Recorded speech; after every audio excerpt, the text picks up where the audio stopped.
Hi, my name is Laura, and I'm the volunteer coordinator at Fighting Injustice Standing Together, also known as FIST. We're incredibly happy to have you as a part of our team. It takes a very big heart to volunteer to support formerly incarcerated women. We don't take that for granted, and we hope you find this training to be valuable. This is the agenda we'll be going over. The intent is to explain why this volunteer position exists, the overall service delivery process for clients, how you fit into the process, some custom tools we have to help you perform your volunteer duties, and some additional guidance. You signed up for one of the 4 primary service provider volunteer positions. You may hear your position referred to as a service provider because you are volunteering for one or more of the 4 primary services we offer clients. These 4 primary services are resume prep, goal setting, job search, and interview prep. Also, with the term clients, we mean the formerly incarcerated individuals seeking our services. And just for clarity, you might also hear about other volunteers that are supporting our chat hotline. These volunteers are key to intaking new clients, and we're going to see soon how they have a key role in facilitating services all around. Let's start with the why. Why can't people do this for themselves? Why do our services exist? The answer really comes down to that many women who have been incarcerated haven't had the same kind of mentors or leaders that many of us had in our lives. They may not have finished school, or they may not have had a learning environment conducive to actual learning. They may have no idea what employees are looking for in resumes or interviews because those aren't conversations anyone had with them.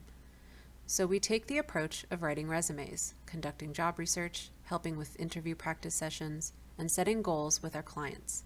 But this doesn't involve our team doing all the work for our clients.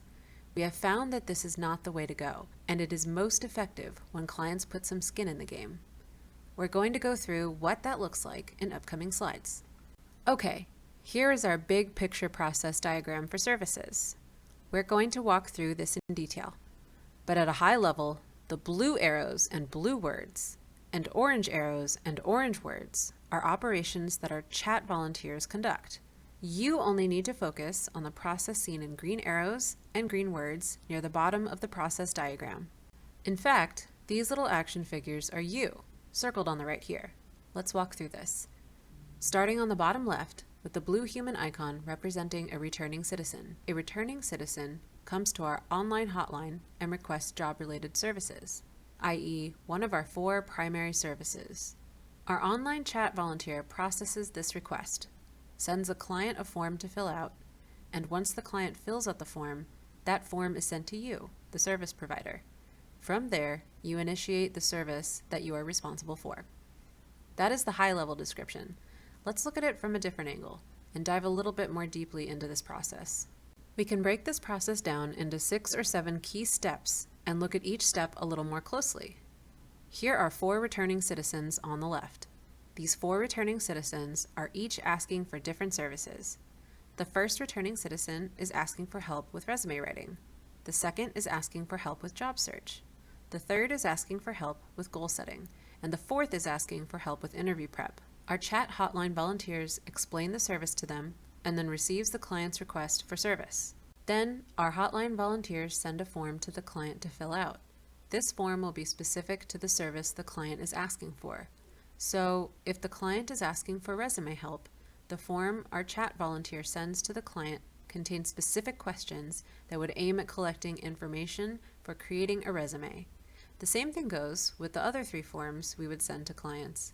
The form the client receives for job search services would be a tailored questionnaire that collects necessary information from the client that enables our volunteers to conduct a job search for them. And the same thing goes for the goal setting and the interview prep forms. Once our clients send back the completed form, our staff does a quality review of the submission to make sure that reasonable effort was put in completing the form. We may reach back out to the client for updates if some information is missing. Once the client form is reviewed, we will reach out to you, the service providers, for help in completing the service for the client. This usually entails us emailing you the client form with their personal information removed and asking for you to turn around the service within 48 hours. When you receive the client form, this is when you perform your services. For resume writers and job researchers, ideally, The client form will provide you with enough information to produce a high-quality product for them using the client form as is. For interview preppers and goal-setting mentors, ideally, the client form will provide you with enough information for you to facilitate a meaningful dialogue with them during your one-on-one Zoom session. There will be times when you need to ask for more information. If so, let FIS staff know.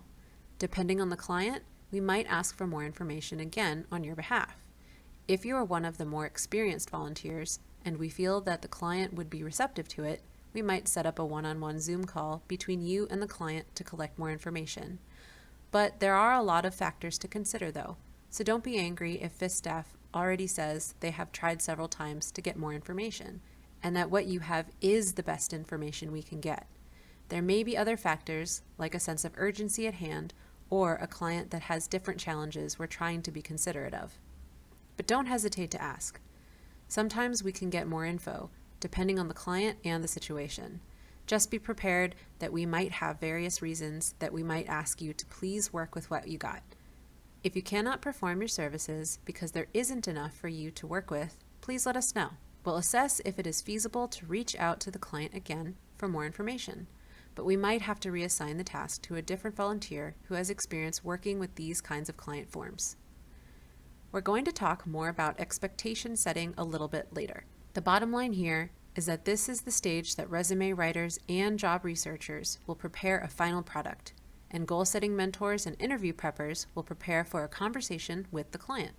For resume writers and job researchers, you always send your finished product back to FIS staff at info@fistdc.org, and FIS staff will incorporate the client's personal information into your product and send it to the client through appropriate channels.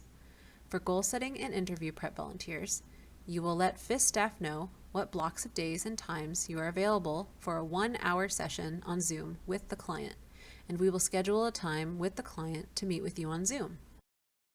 Resume writers and job researchers are done at this point, but goal-setting mentors and interview preppers will use FIST-authorized accounts to conduct a one-on-one Zoom or Skype session with the client. In addition to having the client form, these volunteers will also have guiding documents that help them facilitate these discussions. These guiding documents aren't mandatory to use, but they have been shown to help facilitate and make these sessions very powerful. Unless the interview prepper and goal-setting mentor is very experienced already with FIST clients, FIST staff will probably be on the Zoom call with you and act as a fly on the wall unless emergencies pop up. And we added this last slide here to emphasize that there may be opportunities to follow up with clients, and we can coordinate those follow-ups on a case-by-case basis. Okay, so as we previously said, there is a form that each client will have to fill out before they can receive one of our 4 primary services. There are several reasons for this. First, clients who participate in the process are more likely to succeed. We don't want to just do everything for our clients because they will feel disconnected from the final result. We want them to put skin in the game because it makes them a part of the process. Second, it is important they put skin in the game to make sure that our team and volunteers aren't being taken advantage of. We have limited resources, so we need to make sure we are allocating our resources to individuals who have a commitment to themselves and receiving support. We are going to talk about each of these 4 forms in the next 4 slides. But just remember that each form is unique and pertains to the specific service the client is requesting, and we are always willing to hear your feedback on these forms. If there are ways to get better information from clients by improving these forms, we are all ears. Let's talk about the client resume form first. This is the form that the client fills out and returns to us when they are requesting resume writing services. You can see a part of the first page of the client resume form. We pulled out a couple of the questions that require more thought and effort from the client and put them in the middle of the page. And we also pulled out a couple yes/no questions that you see here on the right. The questions in the middle require our clients to think about their past experiences, their previous educational accomplishments, their skill sets, their interests, and other key accomplishments and thoughts that can be included in a resume. You might ask, how are yes/no questions going to help in a resume? but sometimes a client doesn't have any work or academic experience, and these yes-no questions can build resume narratives, cover letters, and enable us to effectively relay soft skills like positive attitudes, willingness to do hard work, and an attention to detail and other skills that employers value. These come in handy when we might need to be a little creative in what information we can pull from our clients. This is the job search form that clients fill out and return to us when they are requesting job search support. This is the same setup as the previous slide, but you can tell the questions are different and tailored to help our job researchers understand the location they need to conduct their searches in, limitations our clients might have, and job interests our clients would prefer to pursue. The same thing with our yes-no questions. These are trying to dig deeper into specific job types that our clients might be interested in. We try to collect answers that allow our researchers to have a sense of priorities and interest levels between jobs. This is the goal-setting form that clients fill out and return to us when they're requesting a goal-setting session with one of our volunteers. This form is a very different type of questionnaire from the previous two because it's not entirely focused on jobs, but also on personal development and creating positive habits and making slight changes in your day-to-day patterns that make for a healthier all-around life and mindset. We are trying to collect more personal answers from clients so our volunteers can have a deeper understanding of their mindset and some of the challenges that they perceive are in their way. And finally, this is the interview prep form that clients fill out and return to us when they are requesting support in preparation for upcoming interviews. The answers that clients provide will help our volunteers understand what kinds of jobs or industry the client is interested in, think about what questions the client will likely be asked, and assess potential weaknesses that they should focus on during their prep session. Okay, so we just went over the 4 forms that we send to the clients to fill out and return to us to take action on. Let's move into some of the tools we have available for you, the service provider. These tools are documents made up of templates, processes, and guidance. We know you are already experienced in the areas you are volunteering in, or at least have the professional expertise to figure out how to deliver the service. You probably have your own way you build a resume, conduct job research, or set up a goal setting or interview prep session. That is all fine, but we don't want you to start from scratch every time you volunteer, and we want you to at least have a baseline that you can reference. These tools are community built and improved on all the time. So, for those of you who are resume writing volunteers, we created a resume and cover letter template. This is an agile and flexible resume template that suggests a certain organizational format and prompts you to insert client information. For job researching volunteers, we created a research process with various websites you should look through and a template you can use to consolidate and present your final search results in a friendly way that clients will understand. For goal-setting volunteers, we created a discussion guiding document that you can use to start your conversations with clients, get them engaging and sharing information about themselves, establish trust and comfort early on, and how to segue into providing suggestions and feedback. And for interview prep volunteers, we created a guiding document to facilitate a valuable interview practice session. This guiding document also helps you start the conversation with clients, gets them talking about potential upcoming interviews if they have any, or interviews they hope to have, and how to start the interview practice session and keep the entire process positive and uplifting for the client. For the next several slides, we're going to look at each of these services and their tools, starting with the resume writing service and template. All right, we all know what a resume is. You had to have sent us your resume or CV in order to be eligible to be a volunteer. But essentially, it is a 1 to 2 page summary of your work experience, certificates, education, and background relevant to your job. All of you submitted a completed resume when you applied to FIST, which is ideally what we'd be able to put together for our clients, many of whom have never even seen a resume or don't think they have any chance in being able to fill out resume type information. We'd like to be able to take the great work they put into answering the client form and turn around a professional looking product using what they provided, so that they can have something they are excited about and use when applying for jobs. In the future, we want to set up a process that allows for more shoulder-to-shoulder resume development between our volunteers and clients. But right now our process and bandwidth doesn't allow for that to take place all the time. So, most of the time, volunteers will be building a resume during their free time by themselves using the client form that the client submitted. There will be times when you cannot produce a completed resume though. There just won't be enough information, or there will be blank information that the client needs to fill in. We call these products resume baselines.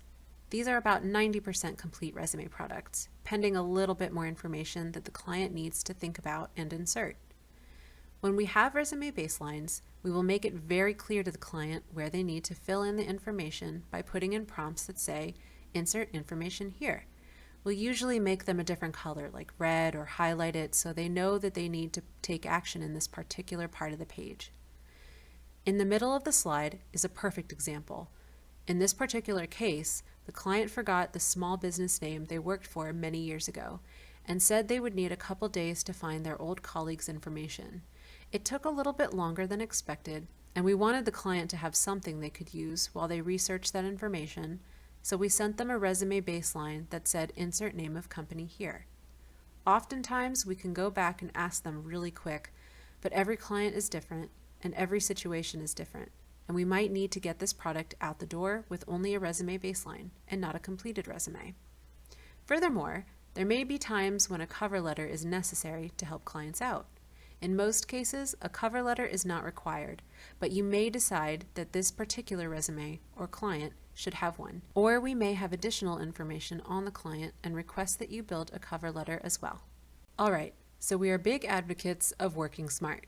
Working hard is cool too, but working smart is just as cool. And one way we work smart is not by rewriting or reformatting or redoing research every time you do a resume. Don't get me wrong, we need customized attention and we need volunteers to study the client form and help show our clients' best and honest sides in a resume. Also, we need to reuse content that works and that you feel good about. For example, there may be multiple clients who have said they have been a cashier and their descriptions might be a little lacking, but overall, they put in a lot of effort in submitting their client form. There are great descriptions online about what cashiers generally do and the kind of services they perform. You can use these descriptions for different clients that say they worked a cashier job that requires those kinds of services to be performed. When you have completed a client's resume, you will not have any personal identifiable information on the client, so you will leave those parts in red or highlighted for FIST staff to insert the client's personal information. But when you are done with your resume, whether it is a completed resume or a resume baseline, you will email the final product to info@fistdc.org.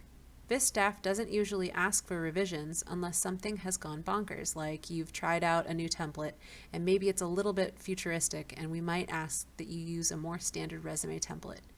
Normally, we just make the edits we want ourselves, but don't be frustrated with us if we ask you to make some changes or to bulk up a certain section or put a little more attention in one area or another. Here are the two templates you can use as a baseline for the resume and the cover letter you build. The resume template is a pretty standard resume we use for our clients, starting with their name and contact information up top. You will not actually have that information, so just leave room up there for FIST staff to insert that information later. The next section is their professional experience. This is where you insert the client's previous employer's organizational name, position, and dates that the client worked that position. And then we use sub-bullets to describe their role, tasks, accomplishments, and impacts. The next section is where we highlight their skills, and we break this down by hard skills and soft skills. A hard skill is like being proficient in another language or in a piece of software like Excel.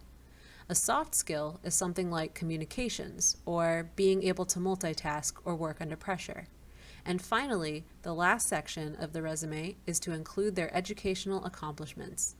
This is where we document their school's name or program type, degree or certification, and dates. On the right side of the screen, we show our cover letter template. We start with the same information about the client and their contact information. Then we formally address the organization or company the client is applying to. And then we include two succinct paragraphs with different purposes. The first paragraph we suggest be a description of the position that our client is applying to and why the client views that position in such high regard. The second paragraph is where we include the client's skills, such as great communications or a positive attitude, and a personal story that relays why the client is a perfect fit for that job. In this template, we actually include examples of what that might look like from a cover letter we used to support one of our clients who was applying for a job as a receptionist at a hairstyle company. Fun fact, she is still employed there.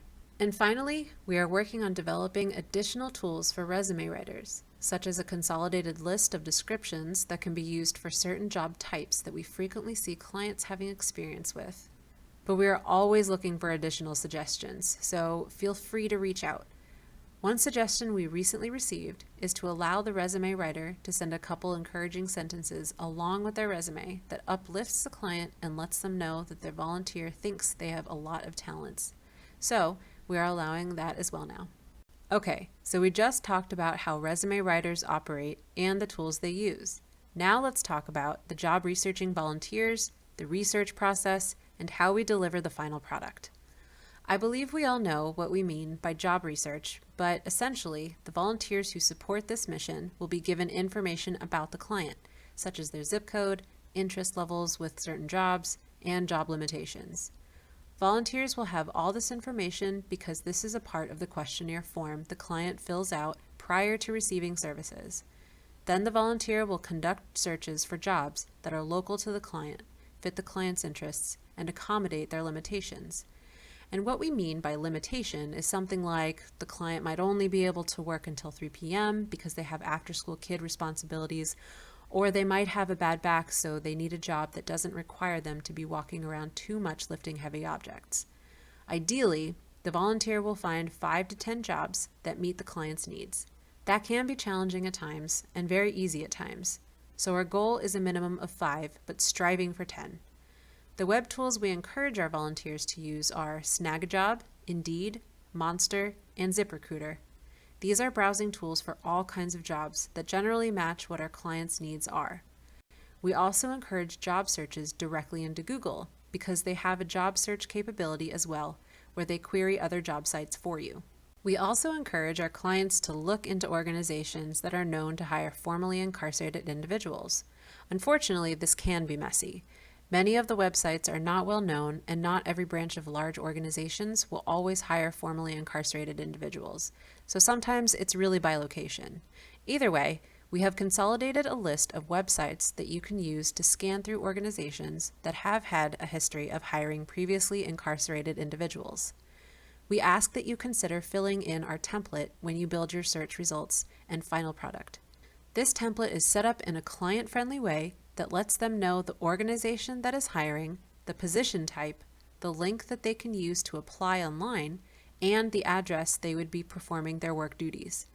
It also shows the search engine you use to conduct the searches, and that is also helpful for clients to learn about and realize that job searching is a skill they can do on their own too.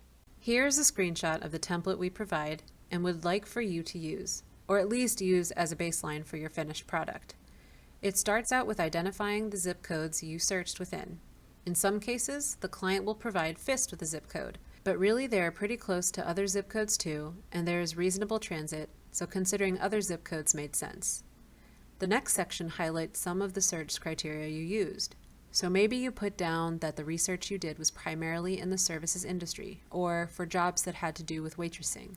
Sometimes you might say that you kept the search broad because the client was open to anything or still trying to determine if they had a particular interest. That is okay too. The next section is the search process you used. In most cases, including the job search tools is good enough, but if you had a certain way of finding jobs that you wanted to discuss and share with the client, you can use this section to do that. And finally, the last section has the actual search results. In this example, we called out a couple industry types, and then called out each company within those industry types, and the corresponding position, address, application link, and other relevant details we thought the client may want to know. Something to note is that sometimes there won't be a link that the client can apply with online, so you may need to describe the process for applying. We've had times where the volunteer actually called a company, talked with the business owner about FIST and the kind of work we do, got a good vibe that the business owner would entertain the idea of hiring a formerly incarcerated individual, and left a phone number in this section recommending the client call and have a friendly conversation with the business owner about the job. All right, We just finished talking about the resume writers and job researching volunteer positions. Let's get into the goal-setting volunteer position. Goal setting is a one-on-one dialogue or conversation that takes place on Zoom or Skype between our volunteer and our client. The intent can vary, but generally these sessions are intended to help clients define goals they want to obtain, brainstorm about how they can make changes or start new habits to obtain those goals, and to develop a plan or actions that motivate and guide clients toward a goal that they have in their life. You really need to be experienced in facilitating conversation, building trust, and elevating others to perform this responsibility. And so much of this has to deal with building trust, comfortability, and confidence with the client so that they will open up to you. We'll talk about our guiding document on the next slide to help you facilitate this, but a couple more things first. This service position is different than the job research and resume writing volunteer positions because this one definitely entails talking with our clients in a Zoom setting, so they will see you. They won't know your full name because we are a first name only organization, but I just want to make sure you understand that this is a personable environment we are trying to create in order to provide meaningful goal setting for our clients. You will not be allowed to use your own personal Zoom profile. You will have to use our volunteer Zoom profile and we'll give you the password and login for that. This is to protect your identity. And generally, a FIST staff member will also be on the Zoom or Skype call, unless the goal-setting mentor is very experienced. And like we described earlier with our process diagrams, basically, when a client submits a form requesting goal setting, our staff will send the form to you if you are available, and ask for several days and times that you are free, and we'll schedule the Zoom call on your behalf with the client. Here is our guiding document on the left, and a short workbook tool we are working on with one of our volunteers, Natalia Ba, who does one-on-one professional goal setting for a living with business clients around the world. Let's look at our guiding document first. This document is intended to help you structure a goal-setting conversation from start to finish with suggestive ways of keeping the client constantly involved and prompting them to find answers for themselves sometimes. You only see half the guiding document on this page, but you should have the full document in the email we sent you with volunteer training instructions. There are 4 main sections to this guiding document. It starts with an opening section. You may say to yourself, well, isn't that obvious? Yes, it is, but the reason we put that down is because your opening is so critical because it helps build comfort. So we want you to plan ahead because sometimes we have very shy clients or clients who naturally have trust issues or resistance to new people, and that can throw people off sometimes if they aren't planning for it ahead of time. So, thinking about icebreakers and being ready to facilitate upfront is very important. Then we recommend going over the answers with them that they submitted on the form in a very uplifting way. You don't need to go over each answer, but the ones that you think are most important to them or that stick out to you. This is the best place to ask them more about themselves and get them talking about their likes and things they are looking forward to. When you get them talking about themselves and opening up, then usually it becomes clear what their interests and aspirations are, which you can use. The next section on the guiding document is to discuss best practices that you think would be applicable to them, and if there is time, to actually do one of the best practices real time with them. For example, a best practice that you might suggest could be simply writing down your goals and posting them in a place they see often throughout the day.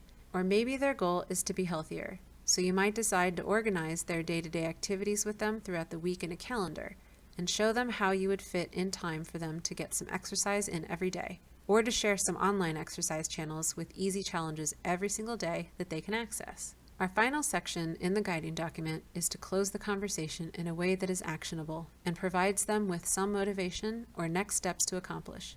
We also document some encouraging ways to end the conversation so that they know that they have a believer out there who is rooting for them. Another thing is, sometimes this is a patient process.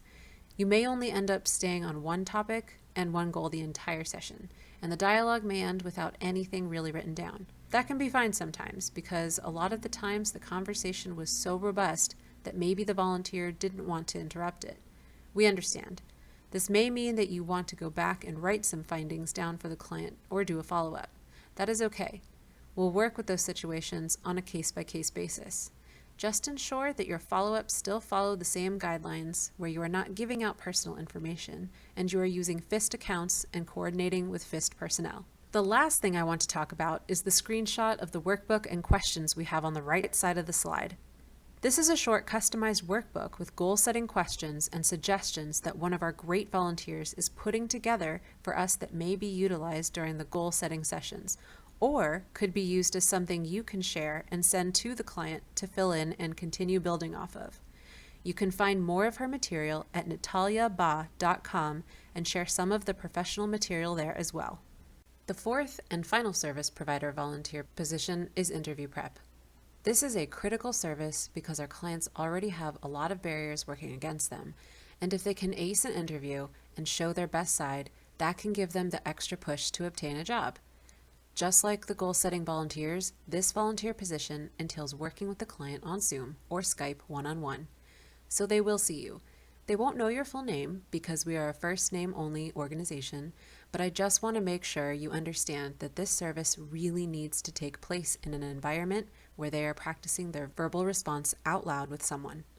You will not be allowed to use your own personal Zoom profile. You will have to use our volunteer Zoom profile, and we'll give you the password and login for that. This is to protect your identity. And generally, a FIS staff member will also be on the Zoom or Skype call, unless the interview prep volunteer is very experienced. And like we described earlier with our process diagrams, basically, when a client submits a form requesting an interview prep session, our staff will send the form to you, if you are available, and ask for several days and times that you are free, and will schedule the Zoom call on your behalf with the client. The good thing about interviews is that so many questions that employers ask are similar across the country, especially for most of the kinds of jobs that our clients are applying for. On the screen, you will see a screenshot of half the interview prep document, but you should have the full document in the email we sent you with volunteer training instructions. There are a couple sections to this guiding document also. It starts with an opening section that, once again, is intended to set the stage of the conversation and make sure the client knows they are in a safe place that is not judgmental. Then you can transition into the interview session, but make sure to remind them that this is practice. They don't have to get it right. Messing up is okay, and what we are here to do, and that this is a safe interview practice session. From there, we have consolidated a good list of the most popular questions that employers and human resource personnel ask potential candidates, and generally, you decide how you want to go through these. For example, if you want to stop after each of their answers and give them some friendly advice, that is okay. Or if you want to give suggestions at the end, that is okay too. Sometimes the interview prep volunteer asks the same questions a couple of times to get the client thinking about the changes they want to make to their answer.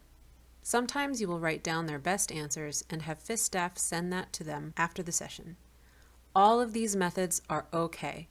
We want you to feel comfortable doing this session and to stay agile and flexible on how you determine what is best for the client. Our final section in the guiding document is to close the conversation in a way that is encouraging and positive. We want them to feel better prepared and confident to go into their upcoming interviews. So we wrote up some good ways to close the session for your consideration. Okay, several of these next slides mainly applies to a volunteer who will be engaging in real-time conversation with a client. That is normally the goal setting and interview prep volunteers, but there may be times the resume writing and job search volunteers want to engage with clients too. So stay with us as we go through these slides. The first thing I want to emphasize is to never be judgmental of a client.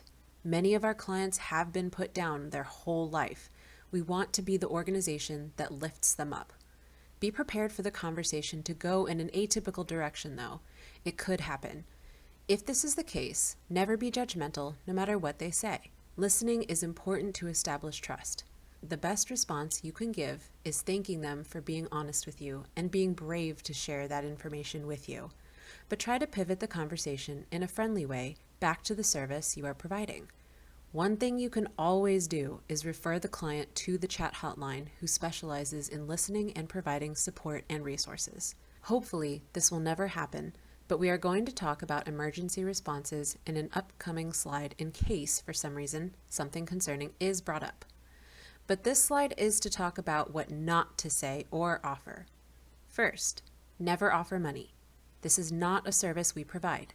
There are clients whom have been with our program for a while, and if it's logistically feasible, we can provide them with care packages. But in general, never offer money. If someone asks for money, you can blame FIST policy for not allowing you to do so. Do not give out your personal information. You can always blame FIST for their policies if it comes down to it. It is FIST policy that you can only use your first name, and we are okay with you sharing that policy with the clients. Don't make promises and guarantees.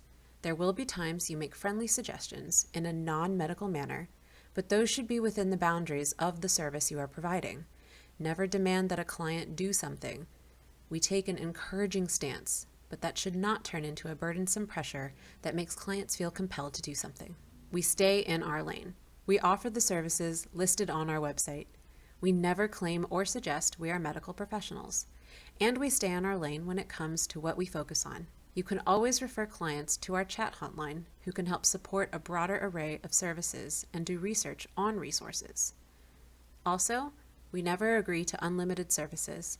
The process we have ensures the clients put some skin in the game.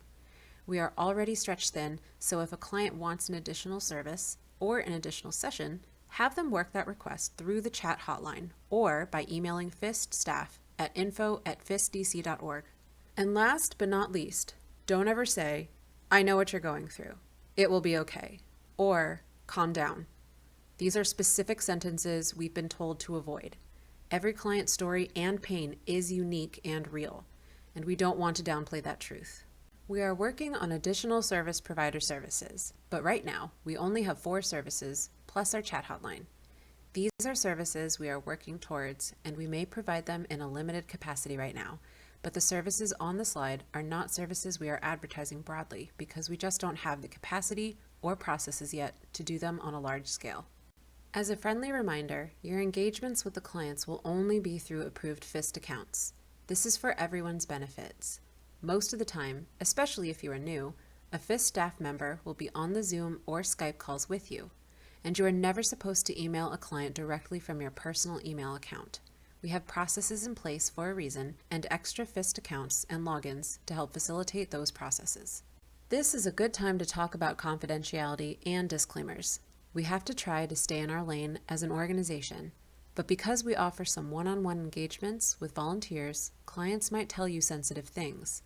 Just know, before a client has the chance to talk with you, the client had to have already agreed to the terms of our services found on our website. So, what do our terms say? Essentially, there is no promise to privacy or confidentiality with our clients. Volunteers are expected to act responsible and not share information about clients outside of FIST channels. But all clients must agree that FIST personnel have the right to use their best judgment in deciding what information is shared and how. Here are some examples of content in our terms of using FIST services and technology. You can get to this page by going onto the fistdc.org website, and you will see a link in the upper right-hand corner. The bottom line we are trying to convey here is that we want to build trust with the clients. So we never sell their information, nor do we normally talk about our clients to those outside our organization. And in general, our practices include limiting the amount of personal identifiable information, or PII, being exchanged and stored in various areas. We have processes that you may ask, why does it have to be like that? And the reason is probably because we are trying to implement protection measures for PII. We always maintain the right to provide data to whoever we need to, though, whether that be other FIST team members or the proper authorities. Not only do clients agree to these terms, but as volunteers, you also agree to these terms from the perspective of using our systems and also a responsible volunteer providing services. So it is important you become familiar with these as well. We do collect limited volunteer PII as seen in your volunteer agreement. FIST leadership and human resources personnel reserve the right to store and view the information you provide to ensure effective volunteer operations. Here are some good reminders when it comes to confidentiality and privacy. First, trust and respect is an inherent part of our communications with clients. We don't want to lose their trust. Although we reserve the right to share and store client information, we have to be responsible with how we use that information. Unless mandated by law, volunteers should not be sharing client information with anyone outside of FIST. Next, clients and visitors are never required to share personal information with us. The services we offer may be limited if they do not share information with us, but we never require it. Also, never reveal personal information about yourself or any of your team members to clients, and only use first names only. Finally, all engagements with clients will be through approved FIST accounts. We have multiple accounts on Skype, Zoom, and Google dedicated for volunteer use. A couple additional guidelines to remember. You will receive client forms that don't have their names and personal information on them. That means that FIST staff removed that information prior to sending you the form, and we will incorporate that information prior to sending resumes or job research products back to the client. There is a quality review process before we request support from volunteers. Our processes are set up to keep clients involved and participating in the services. We are working to further their engagement and welcome your feedback on how to ensure our clients are active participants and learning throughout the process. And like we said, we'll do our best to get more information from the client if you require more info. But don't be frustrated with us if FIST staff says that is all the information we can give you right now, and to please work with what you got. I promise you that is not FIST staff being lazy. There are probably other factors at play that we're trying to balance and be sensitive towards. Furthermore, have a reasonable set of expectations. If you have worked with college grads on preparing for interviews or helping review their resume, you might be more straightforward with them, or tell them to rework their resume 20 times before it's right. That situation is drastically different than what you will see while volunteering with FIST. We may have clients with undiagnosed disabilities. We may have clients who don't know how to read or write, and we may have clients that we know have a history of recidivism or only have shelter for a week, so we're working with a sense of urgency to get them something. This can be messy, so please think about your expectations when you come in as a volunteer. Don't get me wrong, so many clients are going to come in energized and ready to go and elevate you and your day after you interact with them, but it is best to be ready for the unexpected. As a certified chat volunteer, you let me know which days in the week or in the month are generally good for you. Initially, we are using Sign Up Genius to make this process easy. We'll ask you to put down the days you are free to contact. We usually try to limit your volunteer time to one client a month because we know your time is valuable and we don't want to burn you out. As always, you are encouraged to say no. We understand. And we'd prefer you only volunteer when you aren't stressed for time because our clients really do need your focus and heart and soul when you are providing a service. It is possible a spammer or an aggressive individual gets through our quality review. The process is not perfect. If you are in a volunteer position like goal setting or interview prep and working with a client on Zoom who turns out to be a spammer or aggressive, stay calm. You do not have to continue the session. You can terminate at any time. The odds are, if FIST personnel are on with you, they will tell you to sign off and that they are terminating the session themselves. With all of this said, there is a chance that the client may actually be suffering from a mental disability, so we don't want to be unprofessional. Stay calm. Do your best to assess the situation. They might be just someone having a bad day or who talks loudly. You might be able to de-escalate the situation, walk everything back by responding at a calmer level, and continue the session. But do not hesitate to terminate the session if you feel the need to. The vast majority of conversations will not result in an emergency, but we want you to be prepared if something concerning pops up during a one-on-one session with a client. If you hear something that is concerning to you, when in doubt, pause your session and refer the client to call 911, 211, or the appropriate resource.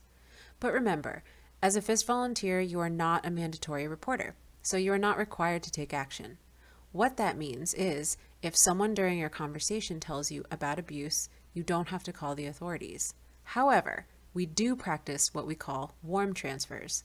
This is a reasonable approach to encourage any of our clients to seek help by calling 911 or 211.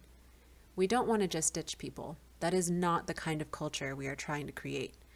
An example of a reasonable warm transfer is if someone tells you during your interview prep session that they are thinking about hurting themselves, you should tell them to contact 911 or 211 to talk with a professional who knows how to address these situations.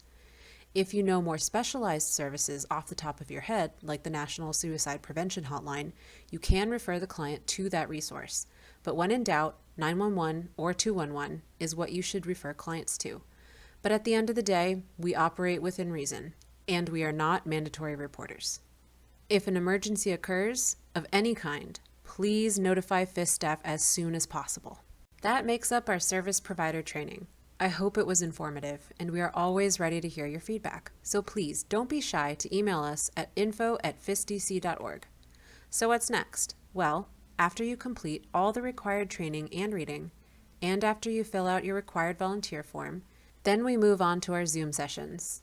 If you are a volunteer who is doing resume writing or job research, and you already know that doing Zoom or Skype sessions is not your thing, then you will only have one session with a FIST staff member to talk about the training, some client forms we've received, some of the challenges we've seen, and various approaches that have been used to overcome those challenges. If you are a goal-setting or interview prep volunteer, or if there is a possibility that you might want to do Zoom sessions with a client as a resume writer or job researcher volunteer, then you will have 2 sessions with a FIST staff member to do an additional mock practice session.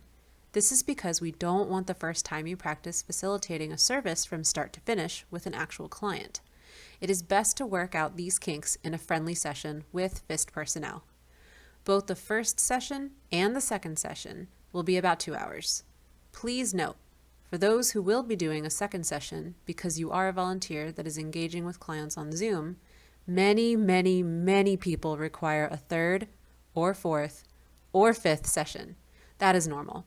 Please don't get mad at us when we say we'd like to have another study session with you or another practice session.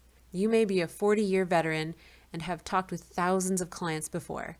We might still recommend another session just because we know that our clients have certain needs and we can't take any risk. We know that everyone learns differently and everyone has done things in a certain way for years and years. That is okay. We are striving for 100% volunteer completion rate, and as long as you're up for it, so are we.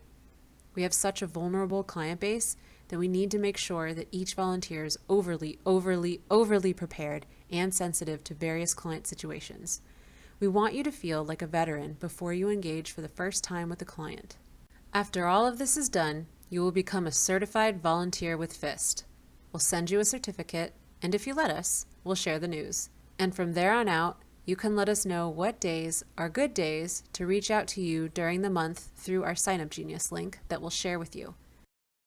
And the last thing I want to say is that please be flexible with us. There may have been some updates made since this video was created, and we should be going through that with you when we do our in-person Zoom training.